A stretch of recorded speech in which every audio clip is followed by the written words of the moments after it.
You know that moment when your phone buzzes and it's your bank app, and you already know what it's going to say before you even open it? It's like you're walking into a horror movie you've already seen. You check your balance, and it's $17.42. And then, same day, your life decides to test you.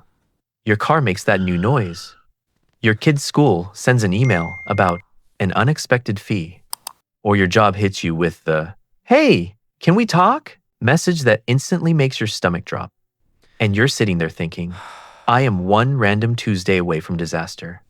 Look, if that is you, if you're constantly praying nothing breaks because you don't have the money for it, this video is for you. Because we're going to build an emergency fund in 60 days. And yes, even if you feel broke right now, even if you're thinking, Jack, I'm barely surviving, what fund? Here's the thing. Most people think building an emergency fund is something you do after you get your life together. I'm going to argue the opposite. You build an emergency fund so you can get your life together. My name is Jack, and I spend way too much time thinking about saving for an emergency fund. If you're someone who struggles to save some emergency fund, make sure to hit the subscribe button and give this video a thumbs up if this helps you out. All right, now, before we jump into the plan, I want to hit you with something that might be uncomfortable, but it's important. A lot of people say, I can't save until I make more money. And sometimes that's true, like if you're choosing between rent and groceries, there's no magical budgeting trick that changes math. But here's what most people don't realize. Even when you can save something, your brain fights it. Not because you're lazy, not because you're dumb, because your brain is wired for survival today, not stability later. And if you're living paycheck to paycheck, your brain goes into scarcity mode, and scarcity mode makes you do three things. You focus on immediate problems. You ignore future risks. You grab little comfort purchases because you're stressed, which is why telling someone, just save 20%, is like telling someone who's drowning, hey, try swimming better. So today we're doing something different. We're building a 60-day emergency fund using two things. Very simple math and psychology. Let me give you a few quick data points to show you you're not alone and why this is urgent. Bankrate found that about 1 out of 4 Americans, or 24%, have zero emergency savings. The Federal Reserve survey data shows that in 2024, only 55% of adults said they had set aside 3 months of expenses in an emergency or rainy day fund. And the American Psychological Association reports that money is one of the top personal sources of stress, cited by 64% of adults in their 2024 survey. So if you feel anxious about money, congratulations, you are extremely normal. Now here's the part that always surprises people. You do not need a perfect, huge emergency fund to get massive relief. A $10,000 emergency fund is great, but a $300 up to $1,000 buffer can be life-changing because it prevents what I call the financial domino effect. One unexpected bill turns into overdraft fees, late fees, credit card interest, borrowing from friends, stress spirals, and decisions made out of panic. An emergency fund is basically a shock absorber for your life. So what's the goal? In 60 days, we're aiming for $600. Why $600? Because it's big enough to handle most random Tuesday problems. A tire, a small medical bill, a utility bill that's higher than expected but small enough that it's achievable even if you're starting from almost nothing. And if you can do more than $1,000, amazing. But we will start small. $600 in 60 days equals $10 per day. That's it. Now, you might be thinking, Jack, I don't have $10 a day. I barely have money left after bills. Totally fair. So here's the strategy. We are not going to save $10 per day by suffering. We're going to build a system that finds $10 per day through a mix of reducing leaks, creating a little extra income, adding friction between you and impulse spending, automating the wins so you don't rely on motivation. This is where it gets really interesting. The emergency fund isn't just money. It's a behavior machine. Here's the framework we'll use. Separate, stabilize, squeeze, supplement, and we're going to run that like a 60-day sprint. Let's go step by step. Day 1 is not save money. Day 1 is stop saving in the same place you spend. If your emergency fund is sitting in your checking account, it's not an emergency fund, it's a snack fund. Look, your brain treats money that's visible and easy as available. So we need separation and friction. Do this today. Open a separate savings account or a second wallet if that's what you have. Rename it Do Not Touch Emergency Fund. If your bank lets you hide accounts from the main screen, hide it. This sounds silly, but it works because you're designing your environment. Here's what most people don't realize. Willpower is not a strategy. Environment is a strategy.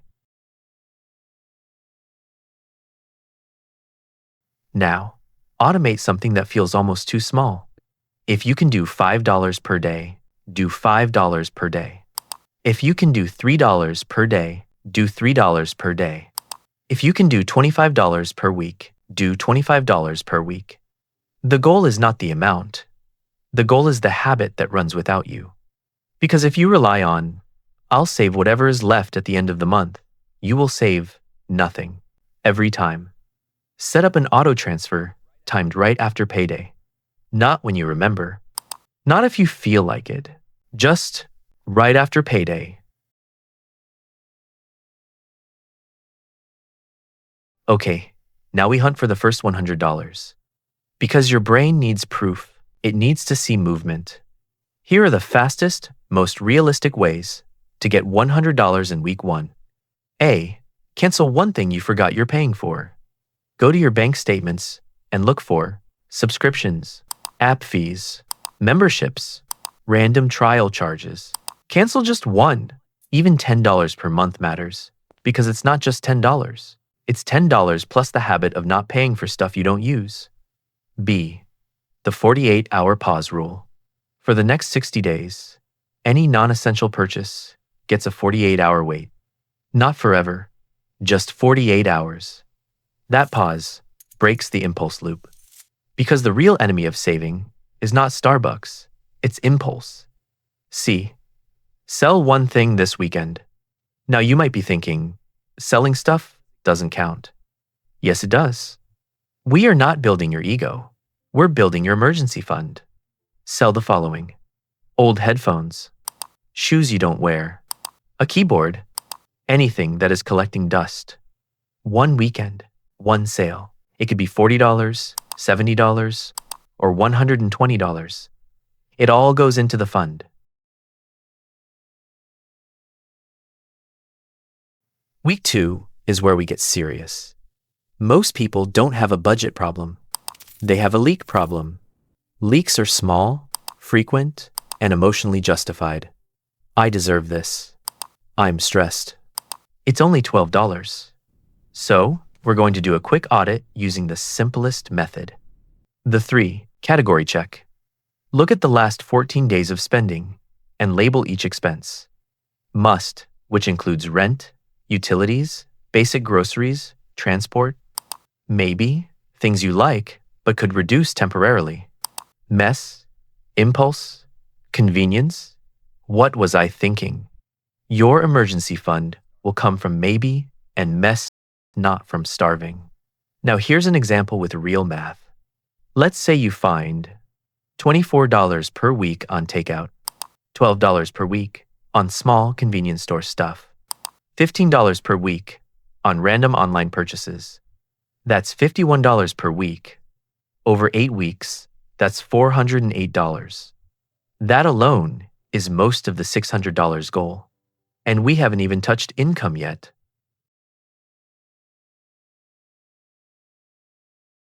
Groceries are where people get wrecked, not because they're irresponsible, but because food decisions happen when you're tired. So in weeks 3 and 4, you do 2 things. A. Pick 6 cheap staple meals and repeat them. Not forever, for 60 days. You need default meals so you don't decide from scratch every day. Examples: rice plus eggs plus frozen vegetables, pasta plus sauce plus tuna or chicken, beans or lentils plus bread or tortilla. Oats plus banana plus peanut butter. The point: predictable meals reduce decision fatigue. B. One treat rule. You're allowed one planned treat per week. Planned, because if you remove all joy, you will rebound and spend more later. This is Psychology 101. Restriction breeds rebellion. All right, this is where we speed up, because cutting can only go so far. So we add income, not by starting a business empire, but with quick, realistic moves. Option 1. Ask for more hours, extra shifts, overtime. If that's available, it's often the highest ROI action. Even 4 extra hours per week at $15 per hour is $60 per week. In 4 weeks, that's $240. Option 2. One weekend, money mission. Pick one. Delivery driving, freelancing, helping someone move, house cleaning, tutoring, anything that pays quickly. Goal: $150 in 1 weekend. Now you might be thinking, that sounds exhausting. Yeah, it is. But it's 60 days. And the payoff is you stop living in financial fear. Option 3. Negotiate one bill. Call your internet provider, phone provider, insurance. Ask, do you have a cheaper plan? Can you remove fees? Are there promotions I qualify for? Even saving $20 per month is $40 over 60 days, and it continues after. Here's what most people don't realize. The hardest part isn't saving the money once. It's not spending it later when your emotions spike. So we add rules. The emergency definition rule. Emergency equals something that threatens. It includes health, housing, transportation to income, basic utilities. Emergency is not a sale, a vacation, boredom, a bad day. Write that down. Seriously. Put it in your notes app. The replace first rule, if you use it, refill it. If you spend $120 from the fund on a real emergency, the next goal becomes replenish that $120 first. This keeps the fund alive instead of slowly dying. Let me tell you about someone I'll call Maya. Maya wasn't careless. She was just stuck. Every month was tight. Every surprise bill went on a credit card.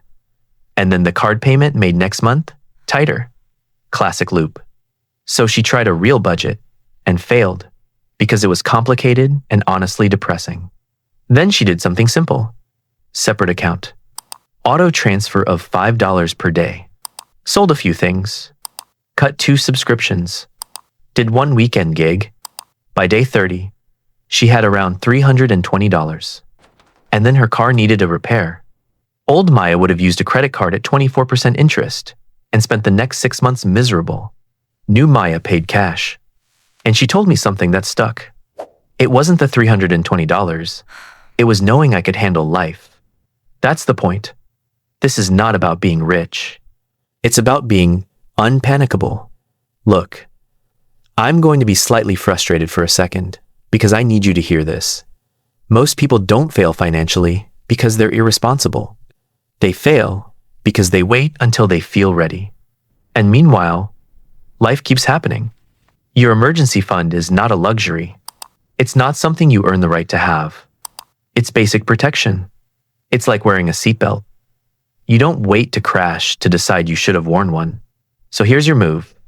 Today, open the separate account. Set the smallest auto transfer you can handle. Pick one fast win for the first $100. And then come back here and comment, day 1 done, and my number is X amount. Because when you say it out loud, it becomes real. And if you want more videos like this, practical, no fluff, actually doable money strategies, make sure you subscribe. Because 60 days from now, you can still be stressed, hoping nothing breaks. Or you can be the person who can handle a random Tuesday. And that person is closer than you think.